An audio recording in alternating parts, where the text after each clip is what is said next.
Vamos ter mais uma palavra de oração.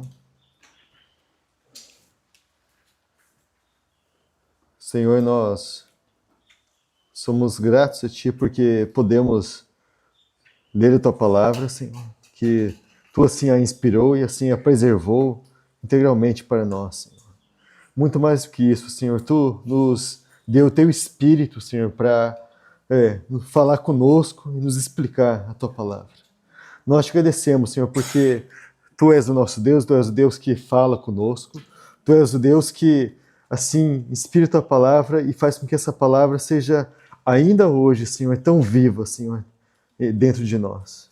Então, assim, nós podemos levantar as nossas cabeças e orar a Ti, Senhor, sobre esse tempo, pedindo que Tu, assim, seja por nós essa manhã. Ajuda a mim, ajuda os meus irmãos, que nós tenhamos assim um mesmo coração diante de Ti, de ouvirmos a Tua palavra e sermos um pouco mais ganhos para Ti, Senhor. Em Teu nome nós oramos, Senhor. Amém. Irmãos, o encargo que no meu coração para esse tempo é nós compartilharmos sobre o propósito de Deus em abalar todas as coisas, como visto na vida de Esdras, esse servo do Senhor do Antigo Testamento. Nós sabemos que ele foi um vaso muito útil nas mãos do Senhor no seu tempo, e nós sabemos que ele foi esse homem que liderou essa segunda onda, essa segunda leva de volta para Jerusalém. Agora, além disso, ele foi um grande escriba. Na verdade, nós podemos dizer que ele foi o maior dos escribas. Alguns dizem que ele foi o pai de todos os escribas. Sem dúvida alguma, irmãos, ele foi o grande mestre na história de Israel. E nós sabemos que ele escreveu para nós o livro de Esdras, também o livro de Neemias, o livro de 1 Crônicas e também de 2 Crônicas, e também alguns salmos, muito possivelmente foi ele quem escreveu. E alguns dizem, inclusive, que foi ele quem escreveu o nosso famoso Salmo 119. Nós não temos como cravar isso com toda certeza, mas sim, irmãos, há certamente indício suficiente para nós apenas dizermos que o Salmo 119 tem sim o espírito de Esdras. Agora, de todo modo, além dele ter sido usado então para escrever esses livros, é a Esdras atribuído a função de que foi ele quem, de alguma forma, editou o Antigo Testamento. O que isso significa? Então você sabe, né, que até aquela altura, no cativeiro da Babilônia, sim, você já tinha os livros, o Pentateuco, alguns dos livros históricos, os Salmos, Eclesiastes, Cantares, Provérbios, né, e também alguns livros proféticos. E foi Esdras, naquele tempo, quem como que juntou esses livros, e ele, claro que guiado pelo Espírito Santo, ele como que pegou outros livros que haviam naquela época e disse assim, não, o que nós temos que foi o Senhor que nos deu, são esses livros. E, claro, ele não fez isso segundo a sua própria mente, mas foi o Espírito Santo que encontrou liberdade para, através desse homem, fazer essa, vamos chamar assim, essa compilação do Antigo Testamento. Então pense, irmãos, que esse era Esdras. Não por um acaso, ele ficou notoriamente conhecido, não somente entre o círculo judeu, lá que estava lá na Babilônia, mas se você for ler aqui, até mesmo o rei, até mesmo Artaxerxes, conheceu a sua fama. Então, sem dúvida alguma, irmãos, esse homem era um grande mestre nas Escrituras e poderosamente usado pelo Senhor. Então, nós queremos considerar somente algumas coisas sobre a vida desse homem, nós não falaremos sobre toda a sua vida, mas o suficiente para nós compreendermos. Se hoje nós vivemos, sim, tempos de abalo, que o Senhor tem assim causado, certamente, irmãos, Esdras viveu uma vida onde ele foi aprovado pelo Senhor nesse tempo. Na verdade, nós podemos ir além e dizer assim, que quando nós olhamos para esse tempo, para Esdras, nós chegamos à conclusão que o que o Senhor deseja de nós nesse tempo sim, muitas coisas na vida de Esdras. Sim, irmãos, isso não é necessário que nenhum de nós saia querendo escrever algo a mais da palavra de Deus. Mas quando você olha o coração de Esdras, especialmente quando nós lemos aqui no verso 10, que ele tinha preparado o seu coração para buscar a lei do Senhor e para cumpri-la e para ensinar em Israel os seus estatutos e os seus juízos. Nós sabemos que o Senhor assim deseja encontrar neste tempo corações exatamente assim. Por fins didáticos, irmãos, nós vamos dividir essas duas mensagens que teremos nessa manhã em 4 tópicos. O primeiro tópico nós falaremos sobre os tempos de Esdras. O segundo tópico será sobre essa frase aqui que tem no verso 10, buscar a lei do Senhor. Esse será então o segundo tópico. O terceiro tópico é cumpri-la, para cumpri-la. E por último é ensinar em Israel os seus estatutos e os seus juízos. O primeiro tópico, irmãos, então, nós assim podemos dar sequência, os tempos de Esdras. Se você for reparar, você percebe que ali no versículo 1 diz, né, e passadas essas coisas no reinado de Artaxerxes, rei da Pérsia. Normalmente, na narrativa bíblica, principalmente ali nos livros de 1ª e 2ª Reis e também nos livros de Crônicas, o Espírito Santo ele sempre usa a referência do tempo o ano do reinado do rei de Israel. Mas aqui nesse caso, o Espírito Santo, claro, não havia rei em Israel, mas ele ainda se mantém esse padrão. Ele faz menção ao 7º ano do reinado de Artaxerxes. Por algum motivo, o Espírito Santo ele faz questão de fazer lembrança a isso, no reinado desse homem. E sim, irmãos, nós devemos nos lembrar que havia muitas coisas acontecendo no tempo de Esdras.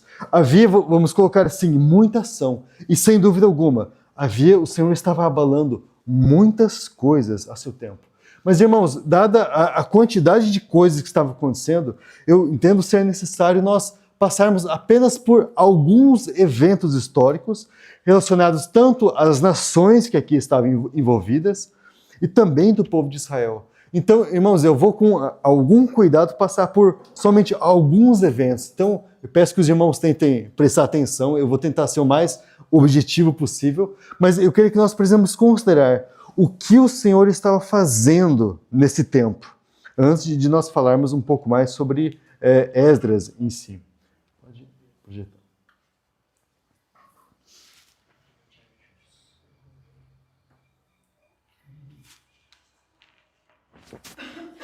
Os irmãos estão conseguindo ver? Eu acho que os irmãos aqui vão ter um pouco mais de dificuldade. Puxa, mas eu vou ir narrando, vocês vão conseguir acompanhar. Mas o nosso ponto de partida é o ano 606 a.C. Foi nesse momento quando houve o início do cativeiro babilônico. Foi quando Daniel foi levado para Babilônia. E foi aqui quando se iniciou, então, aqueles 70 anos de disciplina do Senhor sobre o seu povo. Então, 20 anos depois, foi quando Nabucodonosor ele entrou em Jerusalém e ele destruiu a cidade e também queimou o templo da casa do Senhor. E nós sabemos que nós já estamos, então, no tempo onde havia o apogeu do Império Babilônico. Alguns anos depois, então no ano 559, um homem chamado Ciro, ele se tornou o rei da Pérsia. Naquela altura, a Pérsia, ela não, depois se tornou uma coisa só, né? Mas naquela altura a Pérsia era um reino rival da Babilônia. Mas gradualmente, esse rei Ciro, ele foi conquistando alguns povos ao seu redor, e até que chegou o dia em que no ano 539, ele chegou na Babilônia e ele conquistou a Babilônia. Esse evento ele é registrado lá no livro de Daniel, que foi quando caiu o Império Babilônico. E os historiadores, mesmo os historiadores ímpios, né, eles falam com alguma surpresa como que foi a conquista de Ciro sobre a Babilônia. Diz que não houve nenhuma resistência. Simplesmente em quase um abrir e piscar de olhos, Ciro estava dentro da cidade e já havia conquistado a Babilônia. E nesse momento, então, foi quando o Império Pérsia conquistou o Império Babilônico. E, claro, foi chegando às suas devidas proporções. Algum tempo depois foi quando houve aquele decreto do rei Ciro, foi quando Zorobabel, então, retornou, ele saiu da Babilônia e foi para Jerusalém. Então, no ano 536. Pode avançar para o próximo, por favor. No ano 530, então, pouco tempo depois, o rei Ciro ele morreu e houve ali uma grande disputa interna entre os seus filhos. E só no ano, então, 521, um outro rei, esse também, acho que a maior parte já ouviu falar, o rei Dario, ele se tornou o novo rei. Nos primeiros anos já do rei Dario, ele lançou uma empreitada militar contra o que era então, hoje nós chamamos de a Grécia. E claro, ele fez isso e ele foi aos poucos conquistando e anexando vários e vários territórios do que era então a Grécia hoje. E até que no ano 520, ali até o ano 516, né, fazendo paralelo com a história bíblica, nós temos aí o ministério profético, tanto de Ageu quanto de Zacarias. E no ano 520, no ministério de Ageu, é quando houve aquela profecia de Ageu que nós demos, que é a citação do tema da nossa conferência. Então você sabe, né, que o texto de Hebreus, que é o título da nossa conferência, é uma citação exatamente dessa profecia que foi proferida então no ano 520 de Ageu. Aí de uma vez daqui a pouco farei tremer os céus e a terra. E é muito curioso que após então o ano 516 até o ano 458, houve um intervalo aí de 58 anos, onde o mundo, sem dúvida alguma, passou por podemos dizer assim, algumas das maiores mudanças em um único intervalo de tempo. Eu gostaria de citar apenas algumas dessas coisas. Pode avançar. Então, no ano 512, Dario ele conquistou a Trácia, que era uma região ali na Grécia. E claro, isso de uma maneira muito estratégica. No ano 509, houve um outro evento muito importante, que foi quando, lá em Roma ainda não era o Império Romano, como nós conhecemos, mas houve algo, vamos dizer assim, um evento fundamental para, podemos dizer assim, para a sustentação do Império Romano, como nós vemos até mesmo nos dias do Nosso Senhor.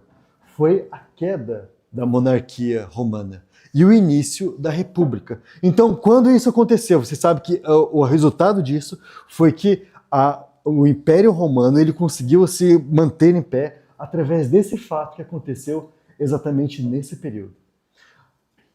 No ano 498, aproximadamente, nós não temos como cravar isso, foi quando Esdras nasceu.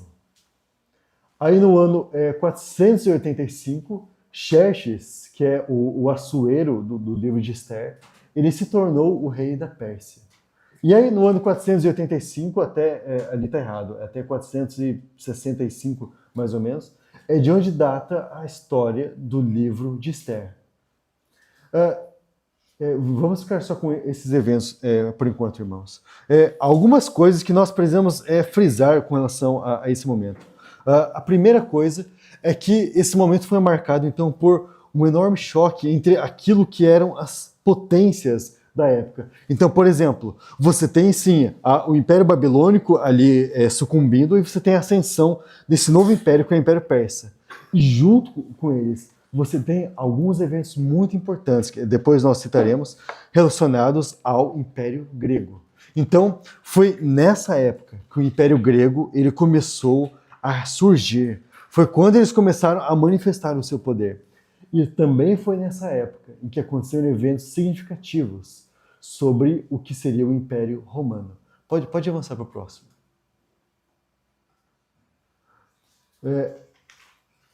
Foi nesse tempo também, eu não coloquei aqui, em que o Egito ele sofreu uma das suas maiores derrotas no campo de batalha, de forma que essa outra grande nação que era o Egito, ela também caiu nesse período. Então, recapitulando, irmãos, nesse período nós temos o choque entre a Grécia, entre a Pérsia, entre o Egito e os primeiros passos de Roma como essa quarta potência. E aqui você lembra, irmãos, que quando você olha, por exemplo, para aquela estátua lá do livro de Daniel e também para aquela visão que nós temos, você tem aqueles quatro impérios, né, que é Babilônia, Pérsia, Grécia e Roma. E você percebe que esses quatro impérios, e sim, lembra que eles foram atingidos por aquela rocha que foi cortada sem um auxílio de mão. Mas você percebe que nós temos alguma coisa muito importante relacionada a esses quatro impérios, exatamente nesses 58 anos. Então, nesses 58 anos, irmãos, havia então um choque entre todas essas grandes potências. É como se, sim, havia um grande abalo. Sim, por um lado, o Império Persa, ele chegou ao seu auge nesse período. Mas, por outro lado, eles também sofreram uma grande derrota. Da mesma forma, os gregos. Eles sofreram uma grande derrota quando Xerxes invadiu a Grécia. Atenas, por exemplo, ela precisou ser evacuada e foi queimada. Mas foi nesse período também que os gregos tiveram também grandes vitórias. De forma que, mesmo que Xerxes tenha invadido a Grécia, ele precisou, meses depois, fugir correndo de volta para a Grécia. Então, sim, irmãos, ao mesmo tempo que algumas nações elas cresciam muito rápido, outras nações, as mesmas nações, iam enfraquecendo. Então, um outro aspecto, nós temos também, foi um período em que o mundo assistiu às maiores batalhas que já haviam ocorrido. Eu apenas citei uma delas, que é a Batalha das Termópilas. Mas há, por exemplo, a Batalha de Salamina e algumas outras, que foram batalhas que ficaram conhecidas por trazerem inovações militares. Os historiadores dizem que, tanto em termos de estratégia militar, até mesmo em termos de tecnologia para o que era a época, o mundo nunca havia visto tanta destreza, tanta tecnologia e tanto empenho em táticas novas militares e até mesmo em termos de armamento. O mundo nunca havia visto tantas coisas como o que aconteceu nesse período em termos de batalha. A mesma coisa nós podemos dizer em termos de conhecimento. Se você for estudar o que era o Império Persa, você sabe que eles são pioneiros em algumas coisas em termos de educação. Então, eles tinham o que hoje a gente poderia chamar de escolas, eles ensinavam matemática, eles ensinavam geografia, eles ensinavam astronomia, e, claro, um pouco de astrologia, segundo a sua crença, mas todos esses assuntos eram eles que ensinavam. Os sábios persas eram conhecidos e admirados em todo o mundo. Agora, por outro lado, nós também temos um outro tipo de conhecimento surgindo nessa época. Foi nesse período que nasceram grandes filósofos gregos. Então, por exemplo, Demócrito nasceu nesse período, Protágoras também nasceu nesse período, e também Sócrates nasceu nesse período. Então, você tinha de um lado o conhecimento persa, o conhecimento babilônico, muito forte. E aqui você tem também o conhecimento grego ali surgindo através da filosofia. E sim, irmãos, nós sabemos que foi esse conhecimento grego, foi esse conhecimento da filosofia grega que moldou o que hoje moldou o pensamento ocidental que nós temos hoje. Então, várias coisas que hoje nós vemos que são quase coisas indiscutíveis surgiram todos nesse período. Há um outro ponto curioso que você sabe que havia, então, por conta disso, uma grande rivalidade entre a Grécia e entre os babilônicos. Você sabe que os babilônicos, os persas, eles falavam assim: esses gregos são muito autoritários. Eles prezam pela liberdade, mas eles não têm nada de liberdade. E eles tinham, sim, um profundo desprezo pelos gregos. Agora, os gregos, por outro lado, falavam assim: nós temos a democracia. Esses babilônicos, esses persas, são todos bárbaros. Eles são todos autoritários. Então, esses dois povos, então, os gregos representavam o Ocidente e os persas representavam o Oriente, eles tinham um verdadeiro nojo um pelo outro. Um olhava para o outro e pensava: esse aí não sabe o que faz. Um olhava e falava: olha, esse aí, eles são todos autoritários, eles não prestam, eles não têm bons costumes. Nós que temos o verdadeiro conhecimento. Esse era o mundo da época. E foi exatamente nesse contexto que Esdras nasceu. E então, finalmente fechando então, no ano 458, fechando então esses 58 anos, foi quando Esdras então retornou para Jerusalém. E então, esses 58 anos, irmãos, foi um período em que o Senhor, ele sim permitiu que houvesse todos esses abalos. O mundo nunca havia visto tantas mudanças, tantas potências surgirem militares, nações surgirem, e também nunca havia visto tantas nações, ao mesmo tempo que surgiam tão fortes, experimentaram grandes e severas derrotas. Esse era o tempo de Esdras. Mas, irmãos, o que está por trás desse abalo que o Senhor estava causando aqui? E nós podemos dizer que não somente com relação a esse abalo específico, mas até mesmo com relação aos dias de hoje. O objetivo de todo abalo do Senhor, como nós lemos lá em Ageu, sim, o Senhor promove esses abalos. O Senhor levanta reis e o Senhor derruba reis. O Senhor levanta nações e o Senhor derruba nações. Mas especialmente nesse contexto aqui do livro de Ageu e desse tempo, nós sabemos que esses abalos tinham um objetivo muito maior. O objetivo maior era que o desejado das nações viesse. Então, cada vez que o Senhor estava como que chacoalhando as coisas, era como se o mundo estava sendo preparado para a primeira vinda do Senhor.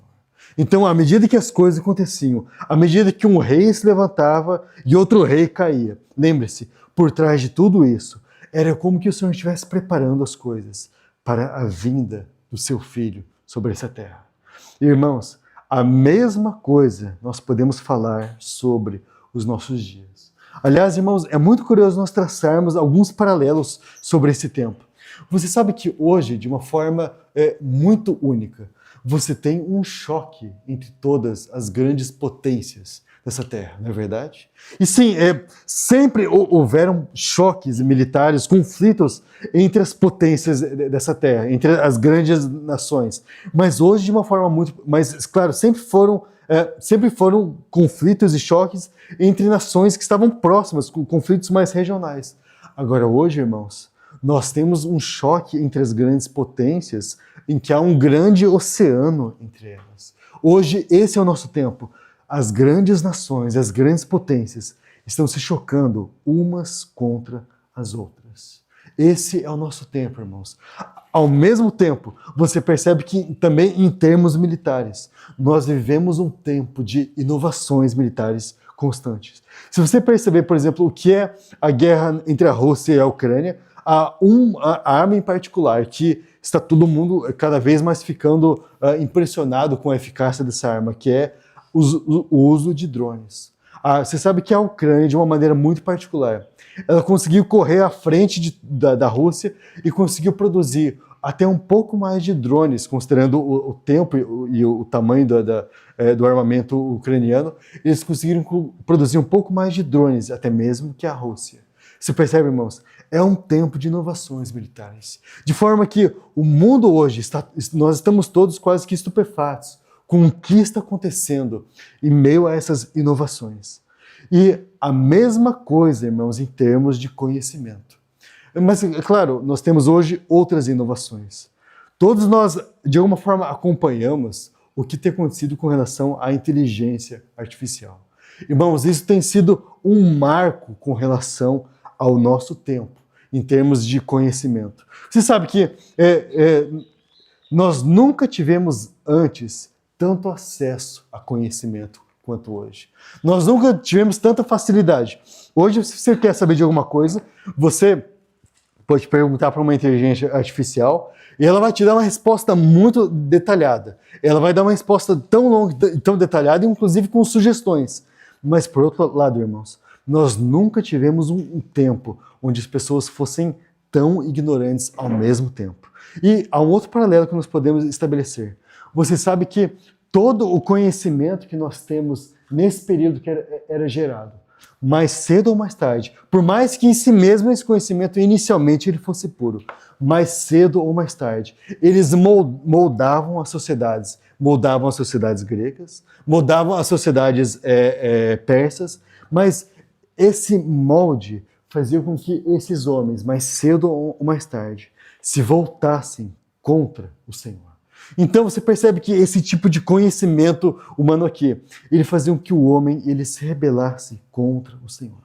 E a mesma coisa você percebe hoje. Irmãos, qual é o fim de quase todo o avanço científico e tecnológico? Mais cedo ou mais tarde. Às vezes a coisa começa de uma maneira muito pura, mas gradualmente o homem pega esse conhecimento, ele pega essa informação e ele dá um jeito como de levantar alguma coisa para se rebelar contra o Senhor. Falar, não, nós não queremos o Senhor, não existe um Criador, não pode haver um Criador, e aí vem todas aquelas baboseiras que nós ouvimos por aí. Mas, irmãos, esse é o nosso tempo, um conhecimento que se levanta, uma inovação no conhecimento, que claro, que se levanta contra o Senhor. Irmãos, qual é a reação do Senhor frente a isso? Nós sabemos, irmãos, o Senhor permite esses abalos, mas como nós lemos no Salmo 2, o Senhor ele já estabeleceu o seu decreto. Ele já ungiu o seu filho como Messias, como rei. Então, irmãos, à medida que todas as coisas acontecem no nosso tempo, não importa o que aconteça, lembre-se, nós estamos sendo preparados para a vinda do nosso rei, para a vinda do nosso Messias. Então, sim, irmãos, tudo isso que acontece, nós ficamos maravilhados. Nós podemos ficar impressionados, mas, irmãos, nós não podemos permitir que esses acontecimentos, esses muitos acontecimentos, eles pautem a nossa vida. Nós não podemos permitir que eles nos gerem ansiedade. Nós não podemos permitir que a nossa curiosidade nos guie. Irmãos, nós não estamos aguardando o anticristo vir. Nós aguardamos o nosso Senhor. Sim, irmãos, nós devemos estar atentos ao que está acontecendo. Eu não estou aqui pregando que nós nos isolemos e não abrimos mais nenhum jornal. Não é isso. Mas nós devemos, sim, ler essas coisas, ouvir essas notícias e ir aos pés do Senhor. Buscar a palavra de Deus e pensar assim, o que o Senhor tem a nos dizer sobre isso? Sabe, irmãos, é tão triste quando nós, filhos de Deus, ouvimos essas notícias, acompanhamos essas coisas e ao invés de nós irmos aos pés do Senhor e irmos buscar na palavra, nós às vezes até assumimos um lado. Falamos, não, eu vou torcer agora para esse partido político aqui. Não, agora eu vou torcer para essa nação aqui, porque essa nação é a certa. Não, irmãos, nós não esperamos que o A ou o B deem certo. Nós não esperamos nem que a Grécia e nem que a Pérsia vença. Nós aguardamos o reino que não pode ser abalado. Então, sim, irmãos, o desejo do Senhor para esse tempo é que os nossos olhos estejam fitos nele. Graças ao Senhor, irmãos, nós temos em Esdras um modelo de um homem que, sim, viveu tudo isso de uma maneira muito intensa, afinal de contas, ele estava lá dentro da Babilônia. Mas, irmãos, ele não se contaminou, vamos dizer assim, dessa grande discussão. Aliás, os seus olhos estavam fitos no Senhor. E como nós podemos falar, então, a partir de agora, pode desligar, por gentileza.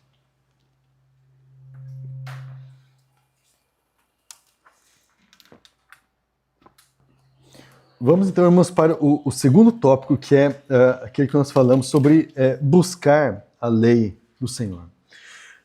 Você sabe que Esdras, ele, de uma maneira muito particular, claro, inspirado pelo Espírito Santo, ele registra aqui toda a sua genealogia, desde ele até então Arão.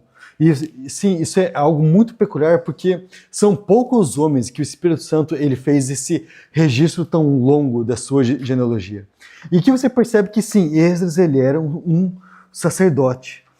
Agora, aqui, por outro lado, há algo muito triste. Porque se ele era um sacerdote, significa que quando veio o decreto lá de Ciro, cerca de 80 anos antes do retorno de Esdras para Jerusalém, antes do retorno de Zorobabel, cerca de 80 anos antes do retorno de Esdras para Jerusalém, foi quando Zorobabel foi para Jerusalém.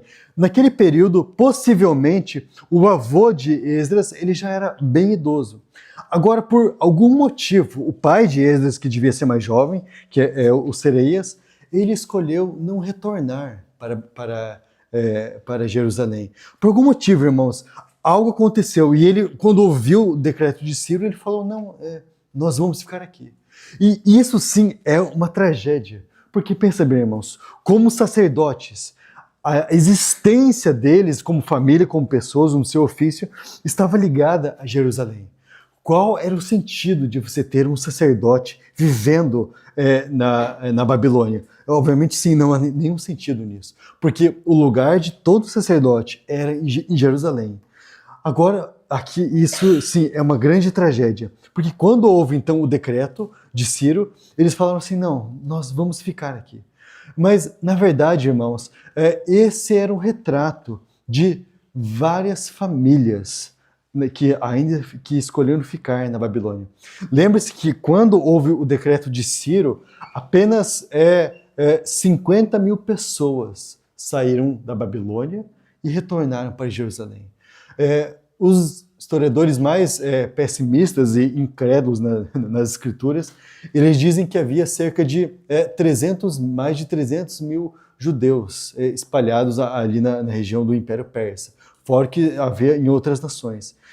Mesmo assim, pegando esse número mais negativo, você há de considerar que apenas 50 mil pessoas, nem que sejam então esses 300 mil, são poucas famílias. E, irmãos, isso é algo inconcebível se você for considerar o chamado desse povo e principalmente a raiva que eles sentiam da Babilônia quando eles chegaram lá. Então, por exemplo, se esse decreto de Ciro tivesse sido emitido, ou se esse decreto tivesse sido emitido ali nos primeiros anos, nos primeiros 2, 3 anos do cativeiro babilônico, certamente a maior parte deles iria ouvir falar, sim, nós vamos agora mesmo sair da Babilônia e vamos retornar a Jerusalém. E você sabe que lembra que tem o Salmo 137 que diz, né, e ali retrata qual era o espírito daqueles homens que estavam ali quando chegaram na Babilônia. Então, por exemplo, o Salmo 137 diz assim, um dos versículos, se eu me esquecer de ti, Jerusalém, esqueça-se a minha destra da sua destreza. E o Salmo 137 termina assim, né? Bem feliz é aquele que pegar os teus filhos, Babilônia, e bater com eles nas pedras. Porque esse era o sentimento de todos os judeus que estavam na Babilônia. Eles odiavam aquele lugar, eles odiavam aquelas pessoas que falavam, nós não deveríamos estar aqui. E havia aquele sentimento de tristeza, que, claro, que é também o espírito do livro de Lamentações, aquela tragédia. Agora, passados 10, 15 anos, eles passaram a se estabelecer. Eles ganharam dinheiro, eles tiveram filhos, eles passaram a ser prósperos ali, e daqueles cativos, pobres cativos que odiavam aquele lugar, eles passaram a se dar muito bem na Babilônia. Até mesmo do ponto de vista religioso. Você sabe que o judaísmo, enquanto religião que nós conhecemos hoje, ele nasceu na Babilônia. Foi na Babilônia que nasceram as sinagogas. Então, o que eram as sinagogas? Você junta 10 homens maiores de 13 anos e você tem já uma sinagoga estabelecida. Ali, então, eles podiam orar, eles podiam ler a palavra de Deus e eles podiam ter aquele tempo ali. E sim, eles assim formaram uma comunidade tão forte que alguns dizem que eles formaram um império dentro de outro império. E assim eles viveram a vida deles ali. E até mesmo depois que o templo ficou pronto, a maior parte escolheu ficar lá. Eles, claro, para apaziguar a sua consciência, todas as sinagogas então tinham que pagar uma taxa anualmente para a manutenção do templo em Jerusalém. Dessa forma, quando veio o decreto de Ciro, eles falaram, por que voltar para Jerusalém? Jerusalém está em ruínas. O templo está em ruínas. Aqui nós temos a nossa vida, nós estamos muito bem estabelecidos aqui, nós temos as nossas sinagogas, nós podemos orar aqui, nós podemos buscar o nosso Deus aqui, vamos ficar aqui. E dessa forma, irmãos, apenas 50 mil judeus, apenas 50 mil pessoas, 50 mil no total, né? Tem alguns servos ali, mas apenas, então, 50 mil pessoas saíram dali. E o restante? O restante falou, sim, nós amamos ao Senhor, nós vamos pagar inclusive uma oferta anual para manter o templo, mas a vida agora deve ser aqui na Babilônia e vamos ficar aqui.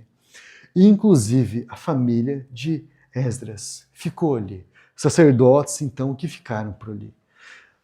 Havia, sim, uma grande chance de nunca mais nenhum desses homens retornar para Jerusalém. Pensa bem, irmãos, eles foram tomados por um espírito letárgico que dizia assim, é bom nós estarmos aqui. Para que voltar para Jerusalém? Agora a nossa casa é aqui, inclusive nós podemos ter comunhão uns com os outros aqui. Se for necessário, a gente uma vez por ano, ou a cada 10 anos, enfim, nós podemos até mesmo ir para Jerusalém. Vamos lá, fazemos o que temos que fazer, podemos até mesmo levar dinheiro para o templo, e depois nós voltamos para nossa casa. Isso é o livro de Lamentações continuando a ecoar pela história. Mas, irmãos, graças ao Senhor, o coração de Esdras não se permitiu contaminar por essa letargia. Muito pelo contrário. Esdras foi um homem em que ele se apegou ao Senhor no seu tempo. E você sabe que a única coisa, ele não tinha, ainda que ele fosse um sacerdote, ele não tinha nenhum dos itens sagrados do templo mais em sua mão. Ele não podia mais entrar no Santo dos Santos, como seria o seu ofício. Ele não tinha mais nada daquilo que relembrava os itens santos em Jerusalém. A única coisa que Esdras tinha à sua mão era a palavra de Deus. Irmãos, esse jovem, esse homem, ele se apegou à palavra de Deus. E ele leu, estudou. E ele não somente, vamos dizer assim, tinha o seu trabalho então de copista da lei, mas ele se tornou um grande mestre no seu tempo. Sim, irmãos, haviam outros mestres, mas Esdras, ele foi estudando tanto a palavra de Deus, que o Senhor aos poucos foi entregando algumas coisas para ele. E, muito possivelmente, ele escreveu algumas coisas da palavra de Deus lá. Por exemplo, alguns dizem que se ele foi o autor do Salmo 119, ele ao menos começou a escrever esse salmo lá na Babilônia. E até mesmo diz que o seu trabalho então de compilar o Antigo Testamento também começou lá na Babilônia. Nós não sabemos exatamente o que ele fez lá, mas não há dúvida nenhuma. As coisas que ele ensinava sobre a palavra de Deus e as coisas que ele fazia a respeito da palavra de Deus fizeram com que ele, ainda estando na Babilônia, já fosse conhecido e reconhecido como um hábil escriba na lei de Moisés que o Senhor Deus de Israel tinha dado. Então, sim, ele foi lendo a palavra de Deus, ele foi buscando. E sim, irmãos, gradualmente o Senhor foi revelando mais e mais coisas a respeito desse livro para ele. E quanto mais Esdras, assim, havia proposto de fato no seu coração buscar a lei de Deus, mais ele ia sendo ganho pela palavra de Deus. Até chegar um momento, irmãos, em que, sem dúvida alguma, Esdras estudou a palavra do Senhor, ele percebeu que a palavra de Deus falava a respeito de uma pessoa. Ele percebeu que a palavra de Deus falava sobre o ungido de Deus, sobre o Messias. De alguma forma, irmão, sem dúvida alguma, quanto mais ele estudava, ele percebeu que todo o Antigo Testamento, tudo aquilo que ele tinha sobre a palavra de Deus, apontava para aquele rei que um dia haveria de vir. O homem, como o Senhor Jesus mesmo disse, como os discípulos falaram, aquele de quem Moisés e os profetas escreveram. Irmãos, de alguma forma, Esdras, quando ele descobriu isso, é como se o seu coração incendiasse ainda mais de amor pelo Senhor. E, sim, ele foi sendo cativado, ele foi sendo ganho. E de forma que, novamente, ainda que o Salmo 119 não tenha sido escrito por ele, certamente ele tem o espírito do tempo de Esdras. Eu gostaria de ler rapidamente alguns versículos do Salmo 119 que como que mostram o coração, ao menos o coração de Esdras e o apego que ele tinha pela sua palavra. Mas à medida que nós formos lendo esse versículo, eu quero que os irmãos tenham em mente que Esdras, quando ele fala aqui, o autor, quando ele fala sobre a palavra do Senhor, sobre a lei, sobre os mandamentos, ele está olhando, se falando da palavra de Deus, mas ele está se referindo ao nosso Senhor. Então, cada uma dessas afirmações, ela tem sim uma aplicação, elas têm sim uma aplicação no nosso Senhor. Então, vamos lá. Então, primeiro, Salmo 119, vamos ler o verso 18 primeiro.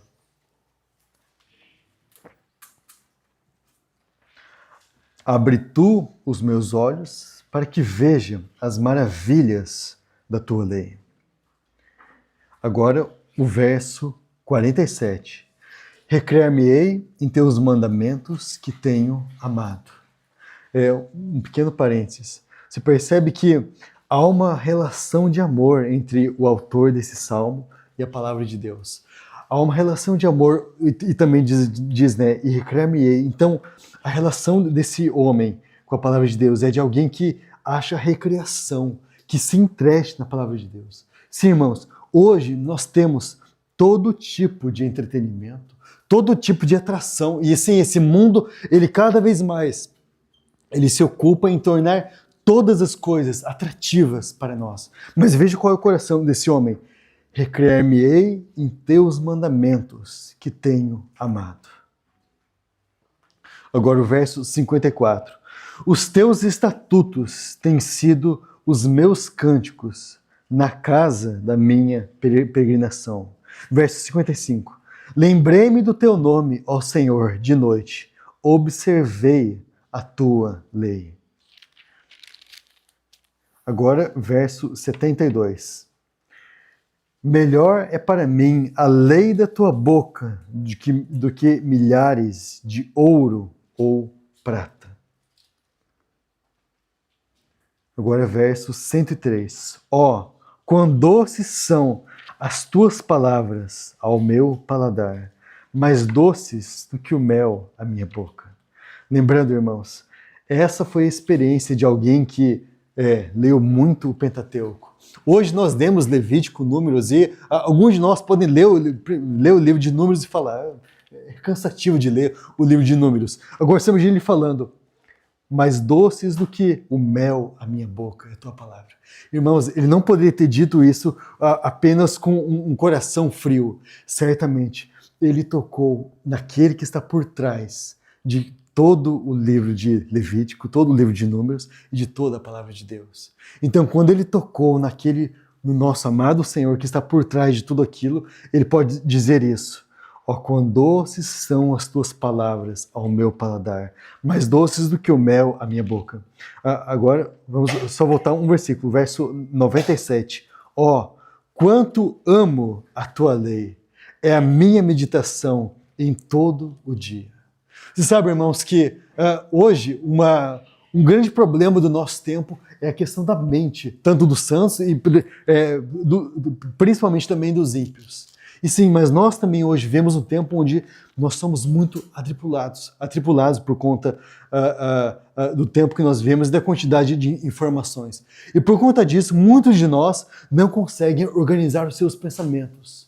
Têm dificuldade de ficarem quietos, porque estão com a cabeça sempre cheia de coisas. E olha só, ó quanto amo a tua lei. É a minha meditação em todo o dia. Sim, irmãos, não importa quão grandes sejam as nossas ocupações, e sim, elas normalmente são muitas, nós devemos aprender a cultivar isso dentro de nós. É a minha meditação em todo o dia. Agora o verso 131. Abri a minha boca e respirei, pois que desejei os teus mandamentos. Agora o verso 147. Os meus olhos anteciparam as vigílias da noite para meditar na tua palavra. Perdão, eu li o verso 148, né? O verso 148 também, mas vamos ver o verso 147. Antecipei o cair da noite e clamei, esperei na tua palavra. Então, nós aqui podemos ter uma ideia de o que era o que estava no coração de Esdras de buscar a lei do Senhor. De alguma forma, irmãos, o coração desse homem foi tão ganho pelo Senhor. E sim, retomando, ele certamente viu na palavra de Deus algo a respeito do nosso Senhor. E isso ganhou o coração desse homem por completo. Irmãos, nós não podemos e nós não devemos ficar nem um pouco atrás da experiência de Esdras. Sim, irmãos, talvez, ou melhor, certamente, nem todos nós, ou quase nenhum de nós, será um mestre como Esdras. E certamente nenhum de nós vai escrever o livro de Esdras, Neemias e, quem sabe, alguns salmos. E nenhum de nós vai também compilar a palavra de Deus. Mas, irmãos, todos nós somos chamados a amarmos a palavra de Deus, exatamente como Esdras. A nos debruçarmos sobre a palavra de Deus, exatamente como Esdras. Aliás, com um grande diferencial, irmãos. Esdras, sim, o Espírito Santo usava ele, inspirava ele, mas lembre-se, por conta da dispensação que Esdras vivia, o Espírito Santo ainda não habitava dentro de Esdras. Irmãos, nós, nesse sentido, estamos quase que um degrau acima de Esdras, porque nós temos o Espírito Santo habitando dentro de nós. Então, sim, irmãos, quando nós falamos, abre tu os meus olhos para que veja as maravilhas da tua lei, lembre-se, irmãos, nós temos o Espírito Santo dentro de nós, que com o maior prazer, se nós nos voltarmos para o Senhor, se nós nos debruçarmos diante do Senhor, se nós lermos essa palavra, se nós estudarmos esse livro, o Espírito Santo, com grande prazer, ele vai vir até nós e ele vai abrir esse livro para nós. Versículo por versículo, palavra por palavra, livro por livro. Irmãos, o que o Espírito Santo fará conosco? Ele nos revelará, ele nos mostrará as glórias do nosso amado Senhor. Irmãos, se nós de fato sermos fiéis ao Senhor, se nós sermos diligentes quando nós lemos esse livro, tenha coragem, irmãos, tenha ousadia, o Senhor, ele vai abrir esse livro para você rapidamente. E ele vai aos poucos mostrar quem é o nosso Senhor.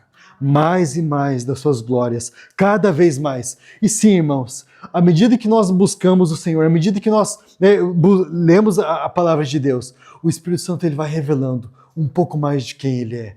E à medida que ele vai revelando, mais e mais nosso coração vai sendo ganho por ele. De forma, irmãos, que tipo de vida que nós devemos viver nessa terra? Nós devemos viver uma vida onde nós passamos a vida ocupados com muitas coisas. Sim, nós temos as nossas ocupações, mas, irmãos, a nossa grande principal ocupação é conhecer quem Ele é. Então, sim, irmãos, é conhecer as suas glórias, é conhecer a sua majestade, é saber mais sobre a sua pessoa, mais sobre a sua obra. E, irmãos, onde nós temos isso? Nós temos isso aqui aberto e à nossa disposição, a palavra de Deus. Irmãos, enquanto todo esse mundo ele caminha em um rumo atrás de um conhecimento que o corrompe cada vez mais, enquanto todo o conhecimento desse mundo corrompe cada vez mais a moral e os costumes, assim como a palavra de Deus prometeu, nós devemos ser aqueles que, através da renovação da nossa mente, que estudam esse livro, que conhecem a palavra de Deus, que se debruçam sobre ela, e assim nós conhecemos mais e mais de quem é o nosso Rei. E assim, gradualmente, irmãos, nós percebemos um chamado do Senhor, onde nós podemos viver uma vida de comunhão com o Senhor. Uma vida onde nós vamos sendo mais conquistados e cativados por Ele. Onde dia após dia, o Espírito Santo ele pode, como que dizer assim, agora vem aqui, agora eu vou te mostrar uma pequena glória a mais do grande Rei dos Reis. E o Espírito Santo vai lá e às vezes mostra um versículo que você já tinha lido, mas ele fala, agora olha sobre esse ângulo. Você percebe como o Rei dos Reis é belo? Você percebe como ele é formoso? De sim, irmãos, nós vamos sendo assim um pouco mais ganhos pelo Senhor. Mas lembre-se, irmãos, isso não é na conferência, isso não é domingo pela manhã quando você encontra os irmãos ou no sábado, isso é dia após dia. Segunda-feira, você tem essa experiência com o Senhor. Terça-feira, de novo, você vai lá, busca o Senhor, lê a sua Bíblia, e o Senhor vai lá e revela um pouco mais para você. Às vezes, irmãos, sim, nós devemos aprender a ser pacientes. Às vezes, o Senhor vai fazer com que você fique dias e dias, meses, às vezes anos, no mesmo trecho, meditando. Mas, irmãos, seja fiel ao Senhor. E o Senhor, Ele vai aos poucos abrindo mais e mais das suas riquezas para você. Irmãos, esse é o nosso grande chamado, sondarmos aquele que é insondável. E esse, irmãos, nós temos um livro aberto para nós. Hoje nós podemos, então, diariamente buscar a palavra de Deus. Ah, queridos irmãos e irmãs, como nós devemos viver esse tempo de abalos? Sim, irmãos, todas as coisas, elas têm o seu fim, elas terão o seu fim. O Senhor, Ele já decretou o que vai acontecer sobre essa terra, mas, irmãos, nós devemos ser aqueles que se apegam ao Rei dos Reis, àquele que é inabalável.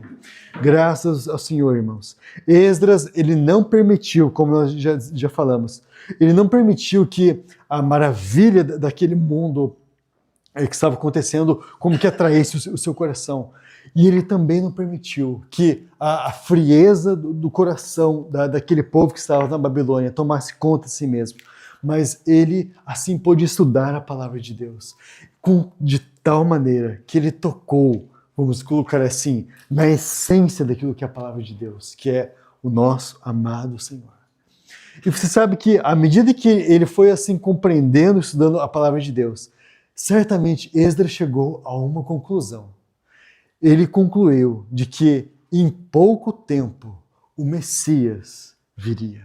Nós sabemos, irmãos, que certamente um dos livros que estava à sua mão era o livro do profeta Daniel. E nós sabemos que Daniel, ele profetizou que em 62 semanas o Messias viria e o Messias seria cortado. De alguma forma, irmãos, Daniel, sim, Esdras, sim, ele, como bom estudante da palavra de Deus, ele compreendeu que em pouco tempo o Messias viria. E certamente isso foi como que movendo e ardendo o seu coração. Ele compreendeu, se o Messias está por vir, verdadeiramente, eu preciso retornar para Jerusalém, porque o Messias virá para Jerusalém. Então você percebe, irmãos, se nós de fato estudamos a palavra de Deus, se nós de fato compreendemos isso, nós aos poucos vamos compreender que o nosso Rei está às portas. Gradualmente, irmãos, nós vamos sendo convencidos do Espírito Santo a respeito dessa verdade. Ele está voltando. E isso sim deve, irmãos, cativar o nosso coração nesse tempo. Lembre-se do que João disse, que qualquer que nele tem essa esperança, purifica-se a si mesmo, assim como ele é puro. Então, irmãos, nós devemos ser aqueles que têm essa convicção. O Rei está às portas. E isso sim deve, irmãos, gradualmente ir pautando a nossa vida nesse tempo do fim. Sim, irmãos, nós não somos os primeiros a terem esse desejo no nosso coração. Muitos outros santos já desejaram isso desde o tempo dos apóstolos. Lembre-se de Paulo, que ele falava sobre a vinda do Senhor? Esses santos dormiram no Senhor. Mas você percebe algo em comum em todos eles. Como eles tinham esse anelo, esse desejo pela vinda do Senhor. Eles viveram uma vida reta diante do Senhor. Eles assim estudaram a palavra de Deus. Eles buscaram o Senhor. E assim eles certamente, se o Senhor voltasse no seu tempo, eles estariam prontos para encontrar com o Senhor. Hoje, irmãos, nós de fato cremos que nós vivemos os últimos tempos, os últimos anos. Então, sim, irmãos, o Senhor demanda de nós que nós sejamos exatamente como Esdras. Nos voltemos para a palavra de Deus. Conheçamos o Senhor, cultivamos em nosso coração um amor pelo Senhor. De forma que, uma vez sendo assim cativados por Ele, nós assim passamos a anelar o seu retorno. E uma vez que assim nós anelamos o seu retorno, nós assim passamos a apressar a sua vinda. De alguma forma, irmãos, nós podemos assim cooperar com isso. Mas lembre-se, irmãos, para que nós de fato possamos atingir isso diante do Senhor, nós precisamos nos voltar para a palavra de Deus, buscar a palavra de Deus, ler ela, até mesmo ver o que outros irmãos falam sobre ela. Porque é dessa maneira que nós crescemos espiritualmente. Então, sim, irmãos, que o Senhor encontre entre nós Esdras, vários e vários Esdras. Lembre-se, irmãos, não com o grau de erudição de Esdras necessariamente, mas com o mesmo coração de Esdras, com um coração que ama a palavra de Deus, com um coração que se apegou ao Senhor por completo e que anela e deseja o seu retorno. Antes de nós fazermos um intervalo, eu gostaria de brevemente ler um pequeno texto escrito por um irmão puritano chamado Matthew Henry. Esse irmão ele viveu ali no século XVI e XVII, perdão, século XVII e XVIII, e ele escreveu um grande e extensivo, exaustivo, podemos dizer, comentário sobre a palavra de Deus. Tem algumas versões já, claro, desse livro, e tem algumas versões que são condensadas com a letra bem pequena. Mas eu tenho uma versão digital dele que, se você juntar todos os volumes, dá cerca de 12 mil páginas. Então, pensa, são 12 mil páginas, claro, nessa versão digital em particular, sobre a palavra de Deus. Ele começou a escrever esse comentário em 1702, se não me engano. E em 1714 ele partiu para o Senhor. Ele não concluiu esse comentário, então ele escreveu desde Gênesis até, se não me engano, até o livro de Atos, e de Romanos em diante outros seus cooperadores da época concluíram esse trabalho. Mas, certamente, irmãos, para você escrever que seja, então, pelo menos 10 mil páginas de um comentário bíblico, certamente você deve ter algo da parte do Senhor. Então, ele escreveu, quando ele publicou o que seria, então, o primeiro volume sobre o Pentateuco, ele escreveu um prefácio falando sobre a sua experiência e dando algumas instruções. Eu gostaria de ler apenas algumas partes desse prefácio, para nós encerrarmos esse momento. Eu coloquei numa letra bem pequena, então vamos lá. Portanto, é dever de todos os cristãos buscar diligentemente as Escrituras.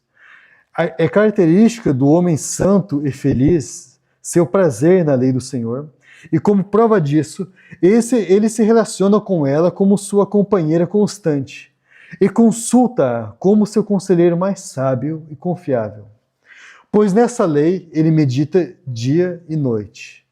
É importante que estejamos prontos nas Escrituras e que assim nos tornemos através da leitura constante e observação cuidadosa, e especialmente através da oração fervorosa a Deus pelo dom prometido do Espírito Santo, cujo ofício é trazer à nossa lembrança aquilo que Cristo nos disse, para que assim tenhamos sempre uma boa palavra à mão para nosso uso nas nossas conversas com Deus e com os homens, na nossa resistência a Satanás e no diálogo com nossos próprios corações. E sejamos capazes, como bom pai de família, de tirar deste tesouro coisas novas e velhas, para edificação e proveito, tanto nosso quanto dos outros. Se alguma coisa pode tornar um homem de Deus perfeito neste mundo, completar tanto um cristão como um ministro, equipá-lo plenamente para toda boa obra, deve ser isto. Estando plenamente convencido dessas coisas, concluo que toda ajuda oferecida aos bons cristãos para buscarem as Escrituras é um verdadeiro serviço prestado à glória de Deus e aos interesses de seu reino entre os homens. E foi isso que me levou a este empreendimento, este longo empreendimento, né? No qual me lancei com franqueza, temor e muito tremor, para que não fosse encontrado me exercitando em coisas que estão acima de mim, e para que tão louvável tarefa não sofresse dano pela má condução. Sabemos que há muito desses auxílios em nossa língua, pelos quais temos razão de valorizar e agradecer muito a Deus. Mas a Escritura é um tema inesgotável. Por mais que leiamos sempre, encontraremos algo novo. Quando Davi juntou um enorme tesouro para a construção do templo, disse a Salomão: pode acrescentar a isso. Assim é o conhecimento das Escrituras. Ele pode ser sempre aumentado, até que todos cheguemos ao homem perfeito. As Escrituras são um campo ou vinha que dá trabalho a diversos tipos de pessoas, e onde podem ser empregadas várias habilidades e operações, mas todas do mesmo Espírito e para a glória do mesmo Senhor. É por isso que, declarado da mente eterna em todas as operações de providência e graça, engrandecer a lei e torná-la honrosa. Sim, magnificar sua palavra acima de todo o seu nome. Portanto, quando oramos, Pai, glorifica o teu nome, queremos dizer, entre outras coisas, Pai, engrandece as sagradas escrituras, e para nossa oração feita com fé, certo é que teremos a mesma resposta dada ao nosso bendito Salvador, quando orou nesse sentido, com referência especial ao cumprimento das escrituras em seu próprio sofrimento. É esse grande propósito que humildemente desejo servir pela força daquela graça pela qual eu sou, esperando que tudo o que ajude a tornar a leitura da Escritura mais fácil, agradável e proveitosa seja graciosamente aceito por aquele que sorriu para as 2 moedas da viúva lançadas no ofertório, com uma intenção de engrandecê-la e torná-la honrosa. Se eu puder, em alguma medida, alcançar esse objetivo junto a alguns, já considerei meus esforços amplamente recompensados. Ainda que para outros, eu e minhas realizações, sejamos desprezados ou ridicularizados. Nada mais me resta senão recomendar-me às orações de meus amigos e a eles a graça do Senhor Jesus, e assim permanecer como um indigno dependente dessa graça e por ela expectante da glória que há de ser revelada. Então essas são as palavras em que ele finaliza o seu prefácio do seu longo comentário. E que assim, irmãos, seja o nosso coração. Que todos nós tenhamos, assim, não somente o mesmo coração de anseio pela palavra do Senhor, mas que nós temos, assim, essa ousadia e essa certeza de que o Espírito Santo, ele é capaz de nos revelar quem é o nosso Senhor. E de que o caminho para esse tempo que nós vivemos passa, sim, obrigatoriamente, por nós nos voltarmos para a palavra de Deus. Não com um coração de intelectuais, não com um coração de eu preciso obter mais conhecimento, mas de um coração de quem deseja conhecer mais a respeito do nosso amado Senhor. Amém, irmãos? Eu creio que é suficiente por esse momento. Vamos orar. Senhor, nós sim ficamos maravilhados, Senhor, com a grandeza da Tua palavra, Senhor, e com a grandeza do nosso chamamento, Senhor, e assim podemos tocar a Ti, Senhor. Sim, Senhor, nós confessamos, Senhor, quão rico Tu és, quão maravilhoso Tu és, quão grandioso Tu és, e assim inspirar a Tua palavra, Senhor. Mas nós queremos, assim, corresponder, Senhor, a isso e ter os nossos corações ganhos por Ti, Senhor. Então que nesse tempo, Senhor, todos nós, Senhor, cada um na sua medida, cada um no seu chamado, possa assim se voltar para a Tua palavra, Senhor. Possa assim buscar a Tua face e ter sede de Ti, Senhor.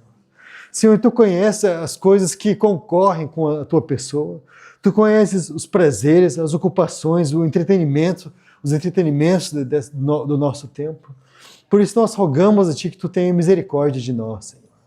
Que nós sejamos assim atraídos por Ti, Senhor. Que nós sejamos ganhos por Ti nesse tempo. Que nós não venhamos, Senhor, a ser achados, Senhor, sendo negligentes com as Tuas coisas, com as coisas do Teu reino, mas que de fato, Senhor, as palavras que nós lemos, tanto na Tua palavra quanto do nosso irmão do passado, possa ser o nosso testemunho pessoal de cada um de nós, Senhor. Nós oramos a Ti em Teu precioso nome, Senhor. Amém.